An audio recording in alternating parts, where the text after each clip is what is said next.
അപ്പോൾ രാവിലെ തന്നെ നമ്മുടെ മണി പ്ലാന്റിനെ ഒന്ന് ചെന്ന് നോക്കുവാണേ. വലിയ മാറ്റമൊന്നുമില്ല. ഇപ്പോൾ ഞാൻ ഡെയിലി നോക്കുന്നതും ഉണ്ടാവും. അത് വളരുന്നുണ്ടോ വളരുന്നില്ലേ എന്നൊന്നും എനിക്കറിയാൻ പറ്റുന്നില്ല. എന്നാലും അതിനെ ആ ഒരു മതിലിൻ്റെ മുകളിലൊന്ന് ഹാങ് ചെയ്ത് കൊടുത്തിട്ടുണ്ട്. എന്നിട്ട് നമുക്കിന്ന് നമ്മുടെ ഗപ്പിക്കുട്ടന്മാരെ ജസ്റ്റ് ഒന്ന് ഇതിൻ്റെ മുകളിലോട്ടൊന്ന് വയ്ക്കണം. എനിക്ക് അവിടെ ഇരിക്കുന്ന അത്ര റെഡി ആയിട്ട് തോന്നിയിട്ടുണ്ടായിരുന്നില്ല. അതുകൊണ്ട് നമുക്കിതിനെ ഒന്ന് മുകളിലോട്ട് എടുത്ത് വയ്ക്കാം. അപ്പോൾ ഈ ഒരു ചെടി വെച്ചിരുന്ന പ്ലേസിൽ ചെടികളേക്ക് ഒന്ന് മാറ്റിയിട്ട് അവിടേക്കൊന്ന് ക്ലീൻ ആക്കി എടുക്കുന്നുണ്ട്. എന്നിട്ട് നമ്മുടെ ഗപ്പിക്കുട്ടന്മാർ ഇതിൻ്റെ മുകളിലോട്ടൊന്ന് എടുത്ത് വയ്ക്കുവാണേ. നാളായിട്ട് ആലോചിക്കുന്നുണ്ട് ഇവന്മാരൊന്ന് മാറ്റി കൊടുക്കണം.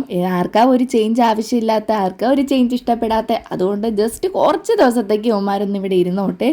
എന്നിട്ട് അതിൻ്റെ സൈഡിലൊക്കെ ഇതേ നമ്മൾ ചെയ്തിട്ടുണ്ടായിരുന്ന ഓരോ ചെടികളും ഇതുപോലൊന്ന് വച്ചു കൊടുക്കുന്നുണ്ട്. തീരെ വലിയ ചെടിയൊന്നും വച്ചു കൊടുക്കുന്നില്ല.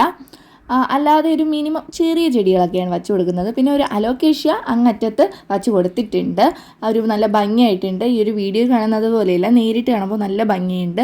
അപ്പോൾ ഇതുപോലെയാണോ നിങ്ങളുടെ വീട്ടിൽ നിങ്ങൾ ചേഞ്ചൊക്കെ ചെയ്യാറുണ്ടോ? നിങ്ങളുടെ ചെടികളാവട്ടെ, നിങ്ങളുടെ മീനാവട്ടെ, അങ്ങനെ എന്തെങ്കിലുമൊക്കെ നിങ്ങളിതുപോലെ ചേഞ്ച് ചെയ്യാറുണ്ടോ? അപ്പോൾ എല്ലാവർക്കും ഹാവ് എ നൈസ് ഡേ.